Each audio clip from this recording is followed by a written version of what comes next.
오늘은 이사야 40장 1절로 2절 말씀에 근거해서 너희는 위로하라는 제목으로 하나님의 말씀을 전하려고 합니다. 이 땅의 모든 사람들은 다 주님의 위로가 필요한 사람들입니다. 어른이나 아이 할 것 없이 모두가 다 주님의 도우심과 위로가 필요합니다. 이유도 다르고 생각도 다를지 모르지만 그래도 우리는 주님을 필요로 하는 사람들이에요. 그런데 오늘 우리가 보신 본문에서 하나님께서는 너희는 위로하라 이렇게 말씀합니다. 전 이 설교 준비하면서 그런 생각이 들었어요. 진짜 위로가 필요한 사람은 난데 정말 하나님의 위로를 필요로 하는 사람은 난데 하나님은 위로하라고 하시는구나. 내가 위로를 받아야 되는데 하나님은 위로하라고 하십니다. 그래서 오늘 제목을 너희는 위로하라 이렇게 붙였습니다. 우리 각 사람은요, 매 순간순간을 살아서 하루를 살고 하루하루를 살아서 일생을 살고 일생이 끝나고 영원을 향해 가는 사람들입니다. 그 많은 시간들을 살아가는 동안에 하나님의 위로가 없다면 우리는 참 힘들게 살 수밖에 없어요. 구약의 많은 선지자 가운데 이사야라고 하는 분이 있습니다. 이사야는 66장의 성경 기록을 남겼는데 우리 성경이 66권입니다. 구약이 39권, 신약이 27권.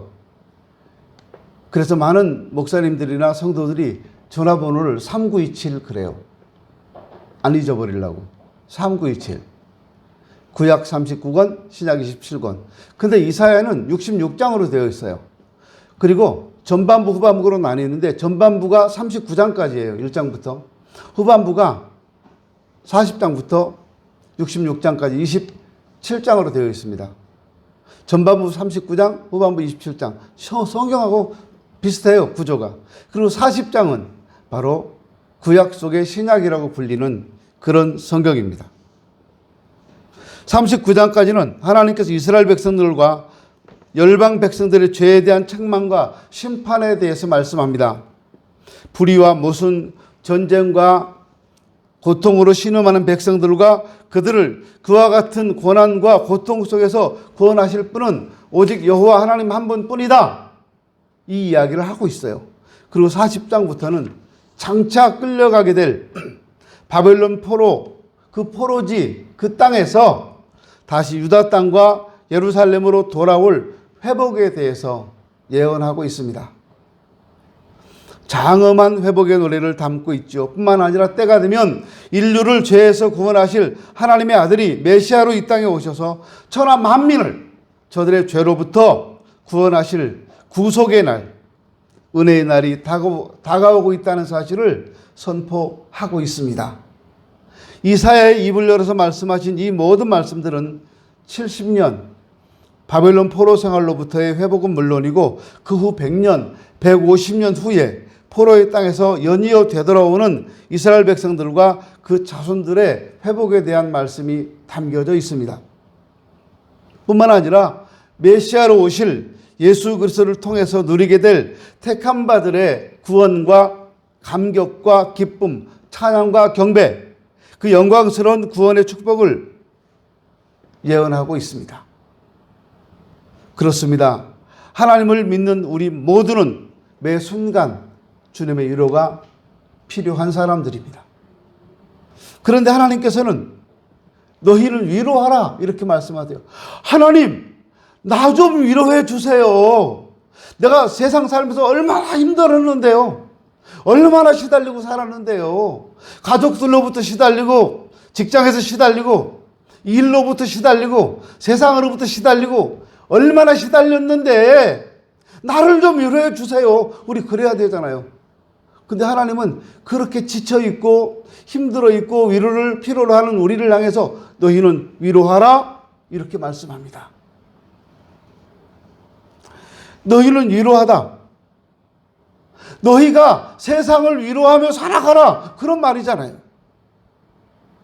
여러분이 옆에 계신 성도를 위로해야 되고, 여러분이 돌아가서 가정에서 가족을 위로해야 되고, 직장에서 그분들을 위로하라는 거예요.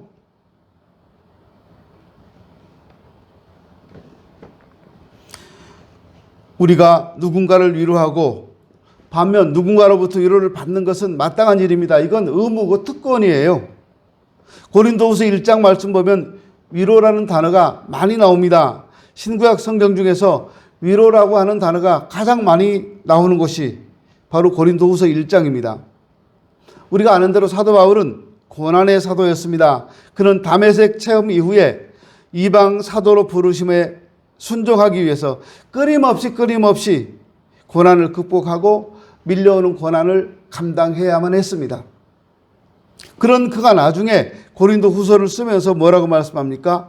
우리가 환난을 당하는 것도 너희가 위로와 구원을 받게 하려는 것이고, 우리가 위로를 받는 것도 너희가 위로를 받게 하려는 것이니 이 위로가 너희 속에 역사하여 우리가 받는 것 같은 고난을 너희도 견디게 하느니라 말씀합니다.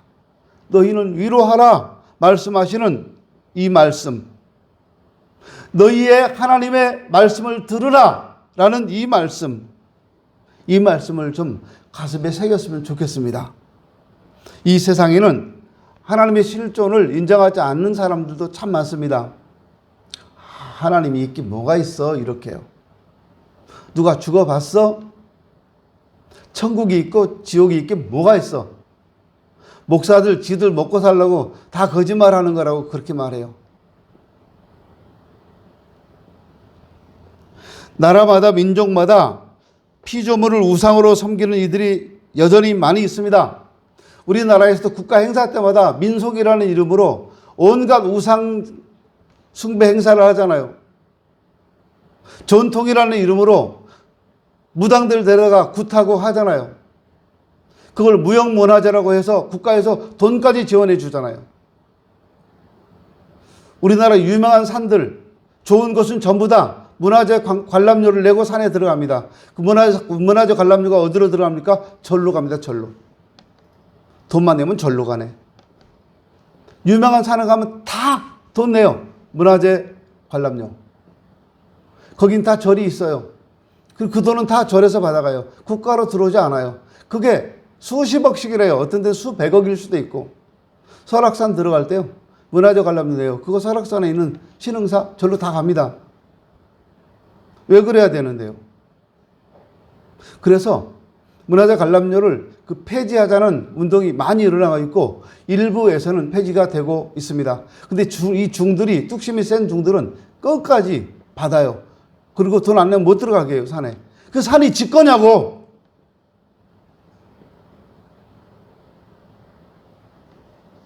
다니엘서에 나오는 벨사살이라는 왕이 나옵니다. 이 사람은 하나님 믿지 않으니까 하나님 앞에서 오만방자하게 행동을 합니다. 1,000명의 고관대작들과 왕후와 후궁부가 더불어서 술잔치를 벌이는데 거기서 부어 만든 신들을 찬양합니다. 술에 취하니까 느부갓네살이 예루살렘에서 가져갔던, 성전에서 가져갔던 금그릇, 은그릇을 가져오게 해서 거기다 술을 부어가지고 마십니다.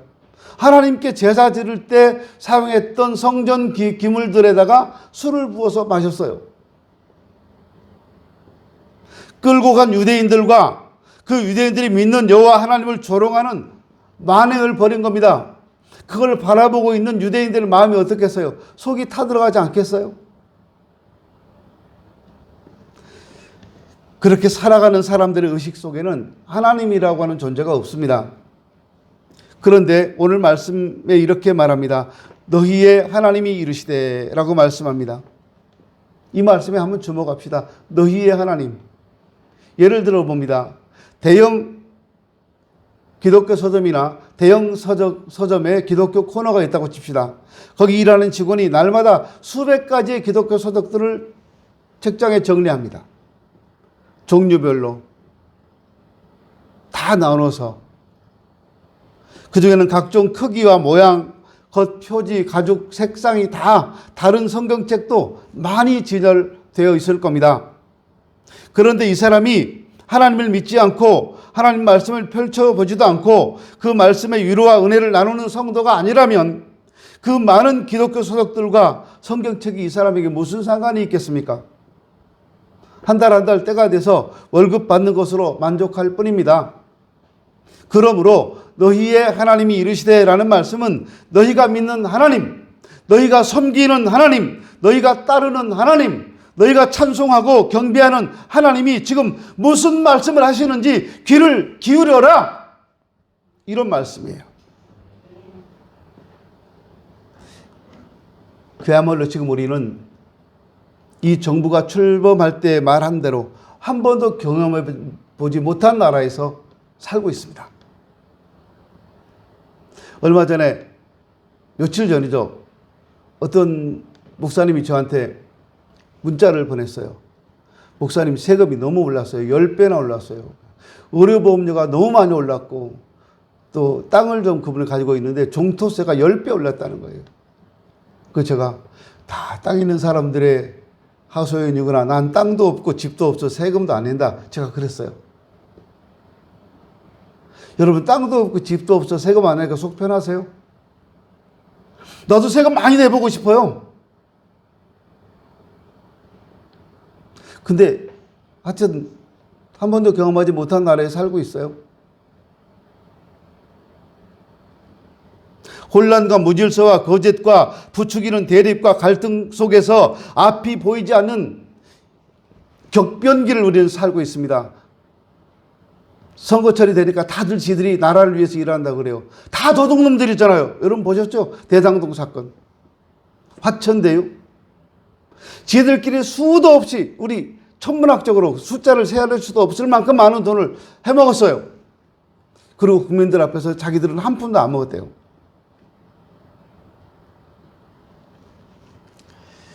게다가 코로나19라고 하는 전염병이 나라와 열방에 창궐해가고 있어서 전염병에 대한 감염의 두려움으로 인해서 일상의 삶이 마비된 답답한 생활을 우리 하고 있습니다. 식당에 가서도 가족끼리도 앉지 못하고 코로나 2차까지 맞았는지 증명서를 제출해야 되고 그래야지 밥을 사 먹을 수 있어요. 이런 암울한 때 우리 각 사람이 믿는 나의 하나님이 내게 들려주시는 음성을 듣는 주일이 될 때 그 하나님의 위로가 우리에게 전달된다는 사실을 기억했으면 좋겠습니다. 하나님의 위로가 오늘 우리 모두에게 전달되길 바랍니다.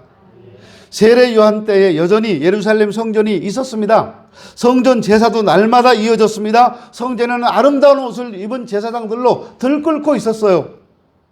그런데 온 나라 백성들이 성전이 아닌 다 광야로 몰려나갑니다. 예루살렘 성 안의 백성들이 성전을 찾아가는 대신에 광야에서 약대 털옷을 입고 메뚜기를 잡아먹으면서 배가 고파 야생꿀을 손가락으로 찍어 먹고 그래서 허기를 달래고 있는 남루한 복장, 허름한 복장으로 광야에서 외치는 세례 요한을 찾아서 사람들이 다 광야로 나가고 있어요. 왜 그랬을까요? 왜 성전이 아니라 광야로 나갔을까요? 저들은 광야에서 세례 요한으로부터 무슨 말씀을 전해 들었을까요? 세례 요한이 전하던 말씀과 성전에서 제사장들이 전하는 말씀이 뭐가 차이가 있었을까요? 마태복음 3장에 보면 회개하라 천국이 가까이 왔느니라 세례 요한의 외침이 전해지고 있습니다. 이사야 40장 3절의 말씀을 인용한 겁니다. 광야에 외치는 자의 소리가 있어 이르되 너희는 주의 길을 예비하라 그가 오실 길을 곧게 하라. 이사야가 예언한 말씀을 세례 요한이 지금 하고 있는 겁니다. 나에게 말씀하시는 여호와 하나님의 말씀이 오늘 우리 영혼 속에 들려졌으면 좋겠습니다. 무슨 말씀입니까? 내 백성을 위로하라는 말씀입니다. 내 백성을 위로하라. 너희는 위로하라. 명령하시는 하나님은 누구를 위로하라고 하십니까? 내 백성을 위로하라고 하십니다. 그럼 누가 하나님 백성인가요? 혈통으로 보면 아브라함의 후손이 하나님 백성입니다. 그런데 그들이 범죄합니다. 그들이 하나님을 떠났습니다. 그들이 우상을 섬깁니다. 그들이 하나님의 심판과 화를 자초합니다. 바벨론 포로 생활은 그렇게 시작이 되었습니다. 바벨론이 강하고 유다 군대가 약해서 포로로 간 것이 아니에요. 하나님은 하나님 백성, 즉 선민 이스라엘 백성들이 여호와를 떠난 죄값을 물으시려고 그들을 70년 동안 바벨론에서 포로 생활을 하게 하셨던 겁니다.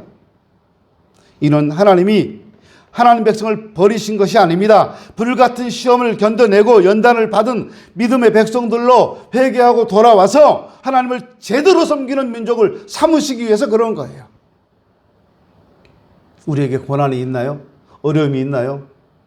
참고 견디면서 믿음으로 하나님을 바라보게 하기 위해서 그러시는 거예요. 이럴 때, 고난이 찾아왔을 때 쭉정이들은, 알곡이 아닌 쭉정이 신자들은 다 떠납니다. 다 믿음을 떠나버리고 맙니다. 다 교회를 떠나버리고 맙니다. 제가 늘 하는 말이 그런 말 있잖아요. 어려울 때, 힘들 때 다 버려도 끝까지 믿음은 붙드십시오. 제가 그렇게 말했어요. 기억나십니까? 그런데 제일 먼저 믿음을 버려요. 어려움이 찾아오면 끝까지 붙들어야 할 믿음을 제일 먼저 버려요. 그러면 그 어려움이 극복이 되던가요? 해결되던가요? 여러분, 믿음 떠나서 문제를 해결한 사람 보셨습니까? 없습니다. 아무도 없어요. 믿음은 끝까지 붙으셔야 합니다. 믿음은 끝까지 붙으셔야 돼요. 그래야지 살아요. 그래야지 어려움을 이겨낼 수 있는 거예요.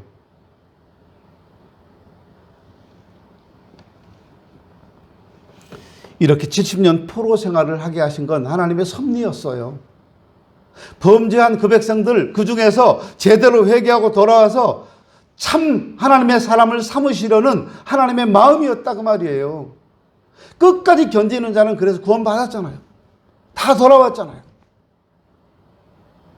이사야 36장에서 39장까지를 보면 하나님이 선민 이스라엘을 어떻게 고난의 풀무 가운데서 연단받게 하셨는가를 역사적인 내용으로 언급하고 있습니다. 그러나 그와 같은 극심한 고난과 연단을 거치게 하시는 하나님의 의도는 분명합니다. 위로하시는 하나님의 품으로 돌아오라고. 하나님이 위로해 주실 테니까 돌아오라고. 안아주고 보듬어주고 다독거려주고 위로해 줄 테니까 하나님 품으로 돌아오라고. 그래서 하나님은 고난과 어려움을 주셨다 그 말이에요. 하나님의 위로를 받으려면 하나님께 돌아와야 합니다.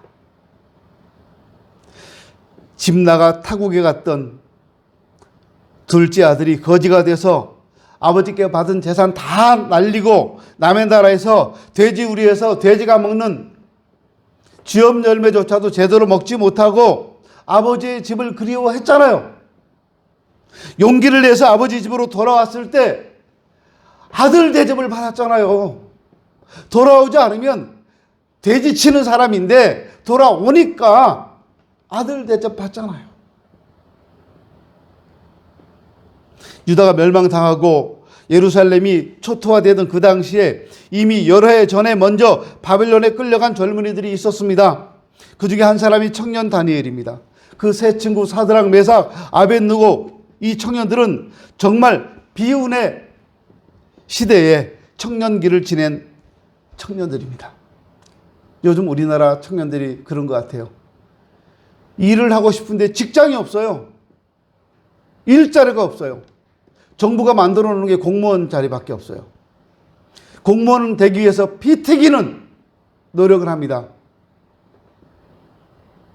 근데 여러분, 공무원이 많은 나라, 공무원이 제일 좋은 직업이라고 해주는 나라들은 전부 다 후진국들이에요.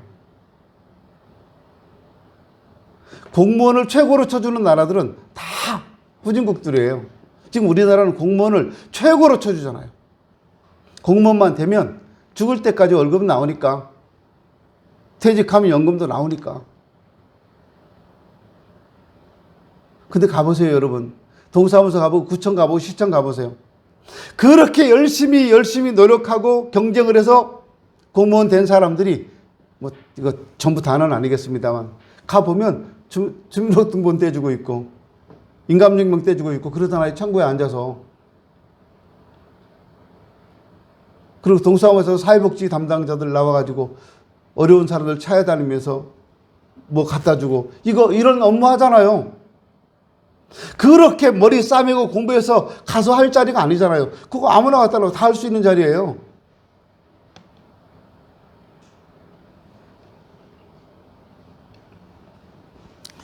이 청년들은 남의 나라의 포로로 끌려갔습니다. 그러나 그들은 그곳에서 여호와의 위로를 기다렸습니다. 바벨론 왕 느부갓네살을 두려워하지 않았습니다. 죽으면 죽으리라는 신앙의 결단이 있었고 그렇게 아니하실지라도 나는 하나님을 의지하겠다라고 하는 결연한 신앙의 의지가 있었습니다. 그런 믿음의 사람들이었기 때문에 저들은 너희는 위로하라, 내 백성을 위로하라 하시는 하나님 말씀대로 서로를 위로하며 포로지에서 여호와의 위로의 손길을 의지하고 살았습니다. 여호와는 그런 청년들을 사자굴에서 건지셨고 불 가운데서 보호해 주셨습니다. 하나님은 택한 백성이 범죄하고 하나님을 떠났다고 해서 저들을 쉽게 버리거나 포기하지 않습니다. 하나님은 가시체와 막대기 같은 아수르와 바벨론의 침략 가운데 형용할 수 없는 고난과 시련과 핍박과 환난이 있었지만 그 가운데서 정금보다 더 귀한 믿음을 회복한 하나님 백성들로 그들이 거듭나기를 원하셨어요. 그리고 하나님은 말씀합니다. 마음에 닿도록 외쳐 말하라. 내 백성을 위로하라. 마음에 닿도록 외쳐 말하라. 우리는 수없이 많은 말들을 하면서 살아갑니다. 근데 그 말이라고 하는 것이 영혼이 담긴 말이 있고 영혼이 전혀 담기지 않는 듯한 말이 있어요. 무슨 말입니까? 누군가의 말에 진심이 담겨있는 말이 있고 느껴지는 말이 있어요. 그냥 입술로만 하는 건성으로 하는 말도 있더라 그 말입니다. 말이라고 하는 것이 사랑과 관심과 진정이 담겨야 상대방의 마음을 움직일 수 있는 겁니다. 그래서 하나님도 이렇게 말씀하시는 겁니다. 너희는 예루살렘의 마음에 닿도록 말하라. 하나님의 마음이 담겨서 예루살렘 백성들 각 사람의 마음에 전달되기를 원하시는 하나님의 마음이 그 말씀 속에 들어있는 겁니다. 우리가 누군가를 위로하기 위해서는 그 사람 마음에 닿도록 그 사람 마음에 감동이 되도록 말하라는 거예요. 건성으로. 야, 이런 거 있잖아요. 제가 똑같이 해보겠습니다. 수지야, 이뻐. 이 말하고요. 어때요? 이쁘다고 한 것처럼 느껴지세요? 수지야, 너 진짜 이쁘다. 이쁘다고 느껴지세요? 수지야, 너 이뻐. 이거 어떠세요? 이쁘다고 느껴지세요? 수지야, 첫 번째가 좋아, 나중에 좋아? 둘 다 안 좋아? 첫 번째? 야, 너 오늘 진짜 이쁘다. 이건 마음에 닿게 얘기해야 돼요. 근데 야, 너 오늘 이쁘다? 응? 이거는 지금요 안 예쁜데 뭘 찍어 발라가지고 뭐 변신하고 왔다는 뜻 아닌가? 이렇게. 근데 이뻐요, 수지 원래. 나보다 키도 크고 번칠한 게 걸어오면 이쁘잖아요. 진심이 느껴지세요? 내 키가 작다는 말만 진심으로 느껴지세요? 예쁘다는 말과 키가 크다는 말, 내 키가 작다는 말, 어떤 것이 진심인 것 같아요? 다 진심이에요. 예루살렘 마음에 닿도록 말하라. 하나님 마음이 전달되기를 바라는 거예요. 하나님은 때로 하나님 백성을 책망하시기도 하고 벌하시기도 합니다. 그러나 그것이 하나님의 최종 목적은 아닙니다. 하나님의 사랑과 구원의 섭리를 깨닫고 주께 돌아오는 하나님의 자녀가 되라. 이것이 하나님의 초청이에요. 그래서 이사야 51장 12절에 보시면 너희를 위로하는 자는 나, 곧 나다. 이렇게 말씀합니다. 예레미야 29장 11절 이하에서도 말씀합니다. 여호와의 말씀이니라 너희를 향한 나의 생각은 내가 안하니 평안이요 재앙이 아니니라. 너희에게 미래와 희망을 주는 것이니라. 너희가 내게 부르짖으며 내게 와서 기도하면 내가 너희들의 기도를 들을 것이요 너희가 온 마음으로 나를 구하면 나를 찾을 것이요 나를 만나리라. 신앙생활의 힘은 무엇일까요? 어디서 위로가 올까요? 어디서 격려가 올까요? 우리가 왜 예배를 드려야 합니까? 우리가 왜 찬송하고 기도를 드려야 할까요? 왜 우리는 성도들 간에 교제를 나눠야 되고 떡을 떼고 그 목적이 뭘까요? 우리는 서로 주 안에서 한 가족이 되고 한 성령 안에서 한 하나님의 사랑과 위로를 전하고 나누는 마음의 사랑의 공동체이기 때문입니다. 그러니까 서로 사랑을 나누고 서로 위로하고 반갑게 맞이하는 거예요. 마음과 마음이 이어져야 합니다. 마음이 문제예요. 마음이 담기지 않은 사랑의 표현은 공허한 것입니다. 울리는 꽹과리 같은 거예요. 그래서 하나님도 그렇게 말씀하는 겁니다. 마음에 닿도록 전하라. 두 가지 말씀을 들었습니다. 내 백성을 위로하라. 마음에 닿도록 말하라. 마음에 닿도록, 마음과 마음이 통하도록 다정하게 말하되 누구나 다 듣도록 외쳐 말하라고 말씀합니다. 이제 다 끝났다고. 벌을 받을 만큼 다 받았다고. 이제는 하나님 안에서 위로받고 격려받고 칭찬받고 하나님의 사랑을 누릴 날만 영원히 지속될 것이라고 다정하게 외쳐 말하라는 겁니다. 하나님은 회복시키고 용서하시는 백성을 향하여 부드럽게 마음에 닿도록 외쳐 말하라고 하셨습니다. 위로의 말을 하라고 하신 겁니다. 여러분 생각해 보세요. 여리고성 삭개오를 누가 위로했습니까? 38년 된 베데스다 연못가의 병자를 누가 위로했습니까? 12해를 혈혈증으로 앓던 여인을 누가 위로했습니까? 앞 못 보던 바디메오를 누가 위로했습니까? 10명의 나병 환자를 누가 위로했습니까? 예수님의 죽음을 목격하던 어머니 마리아를 누가 위로했습니까? 죽은 나사로와 그 여동생 마리아 마르다를 누가 위로했습니까? 베세다 광야에 배고픈 그 5,000명의 수많은 무리들을 누가 위로했습니까? 하나님 말씀합니다. 나다. 하나님은 위로의 하나님이십니다. 우리가 하나님의 위로를 받았으면 이제 그 위로를 전해 주어야 합니다. 다른 분들의 마음에 닿도록, 마음이 감동이 되도록 위로를 전하십시오. 이번 10월 한 달도 여러분의 가정에 하나님의 위로가 전달되고 그 위로를 나누는 아름다운 달이 되었으면 좋겠습니다. 기도합니다.